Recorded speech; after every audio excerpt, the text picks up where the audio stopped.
Assalamualaikum po sa lahat po ng mga kapatid natin at sa lahat po ng subscribers ng Green Thumb TV. So, bago ang lahat dyan, shout out sa ating kapatid sa Agama Islam, si Mr. Jamal Masakal ng Amay Manabilang. At sa isa pa nating subscriber na si Mr. Raul. Assalamualaikum po sa inyo bro. Hindi nyo po na-send sa akin ay yung picture nyo po sa inyo pong tanim.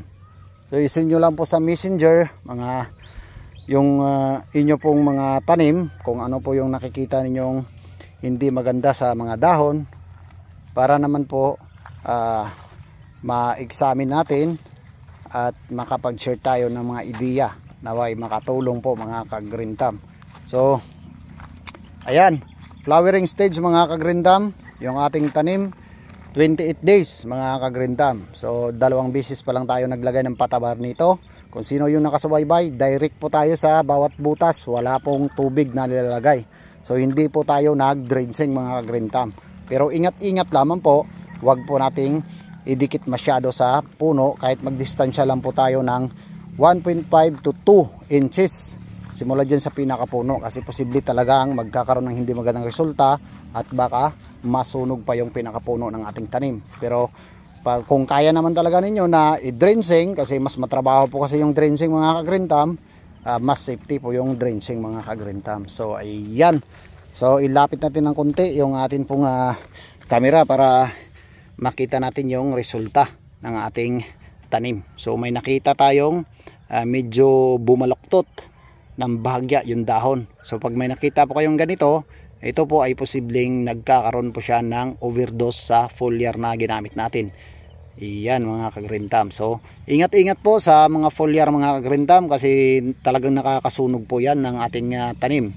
Kung hindi man natin makikita na nag-iba po yung kulay, color green pa rin, pero nagkakaroon po ng deformation sa kanya pong mga dahon, katulad po na makikita natin ganyan. So pagka ganyan po lahat yung mga dahon mga ka-Green Thumb, overdose po talaga yan sa foliar.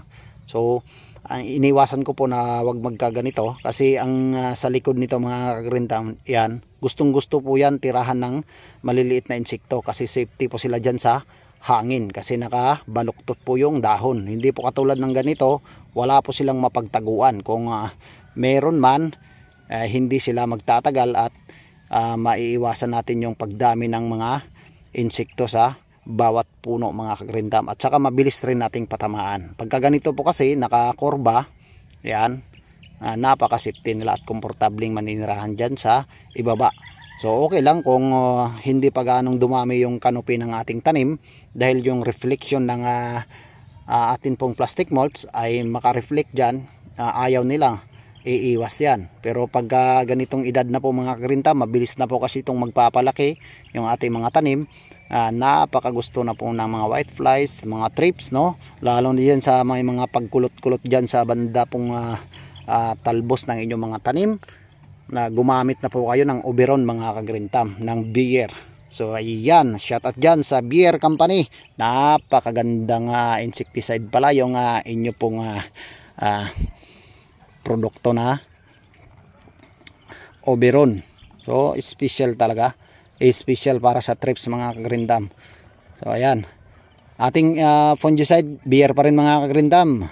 Ayan, pinapakilala lang natin yung produkto na yan. Bahala na kung wala tayong sahod dyan sa YouTube, dahil mini-mention natin yung mga produkto na ginagamit natin dito sa ating tanim. Ang importante po mga ka-Green Thumb ay makakapag-share po tayo kung ano yung mga products ng mga company na napaka-effective. Ayan, so trusted po natin yung Bayer Company. Shout out po sa inyo. So ayan, pati sa kanila pong fungicide, napakaganda ng Antracol. Prevention is better than cure. Pagka ganito po yung ating mga tanim mga ka-Green Thumb, huwag po tayong pakampante. Dapat ay lagi tayong advance sa pagbibigay ng protection sa ating mga tanim, kasi pag aatake yung sakit mga ka-Green Thumb, saka na tayo mamumroblema na tayo mga ka-Green Thumb. So hindi na po prevention yan, nasa paggagamot na tayo. So nagkukure na tayo ng mga sakit, medyo magastos na mga kagrintam. Hindi katulad nung nagpe-prevent tayo, lagi nating inalayan yung pagtubo ng ating mga tanim at paglaki ng ating mga tanim. So lagi nating namomonitor araw-araw. Kaya maiiwasan natin yung mga sakit ng ating tanim. Okay mga kagrintam. So konti lang yung tanim natin mga kagrintam. Yung sa kaya lang natin alagaan. Ayan. So at sa lahat ng mga may maidagdag na katanungan dyan, magtanong lang po kayo sa atin pong comment section.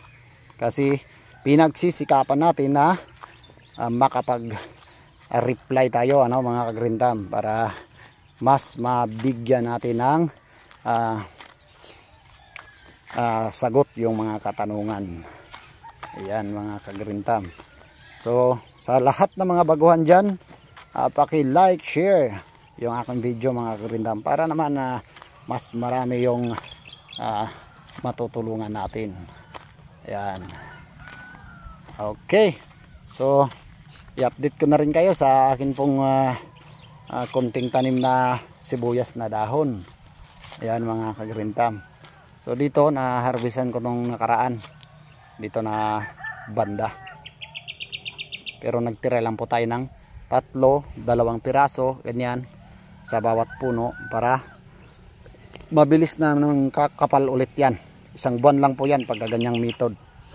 Hindi katulad dun sa bagong tanim talaga mga kagrintam, mag-aantay tayo ng 2.5 na buwan, 2 buwan at kalahati hanggang 3 buwan bago kakapal yan. Ito wala pang 2 buwan mga kagrintam yung ating tanim, kaya hindi pa gaanong makapal yung bawat puno, pero medyo lumalaki na po talaga yung kanya po mga binibigay na mga dahon.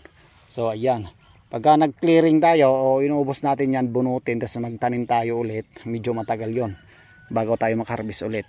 Pero pagka ganitong method mga kagrintam, mabilis lang po, 1 buwan mag-harvest na naman tayo.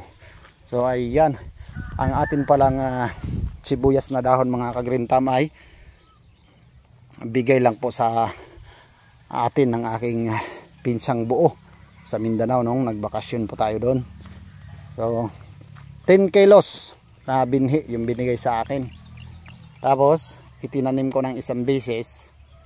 Pag edad ng 2 buwan, medyo makapal ng konti dito sa makikita natin sa screen.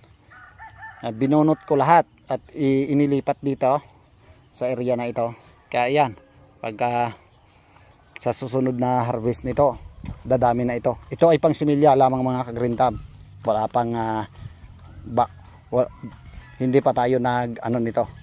Wala pa tayo para sa marketing. Hindi pa tayo nagbebenta. Kasi kakunti pa lang mga kagrintam. Ayan, pararamihin natin muna. Okay.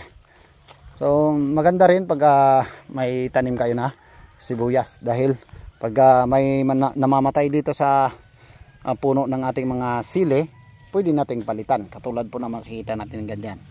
Yan, kasi namatay yung puno ng sili dyan, at saka 3 beses na tayo naglagay ng pataba nito, kasama na yung basal, yung tinatawag nilang paupo. Tas nag-direct tayo ng 2 beses. Loaded na po ito ng pataba, kaya sayang naman kung walang tanim. Okay, yan. So kung may makasidlings din kayo ng pichay, pwede nyo rin i-intercrop dyan sa mga namatay. Ipang palit nyo sa mga namatay. Yan mga kagrintam. So sana maganda rin yung panahon ninyo mga kagrintam, kasi napakaganda ng presyo ng atsal ngayon.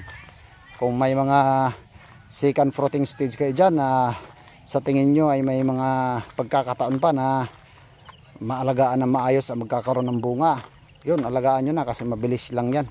1 buwan yan, mag-harvest na kayo mga kagrintam pag second fruiting stage. So yun lang muna mga kagrintam. Assalamualaikum po sa inyo lahat. Happy farming.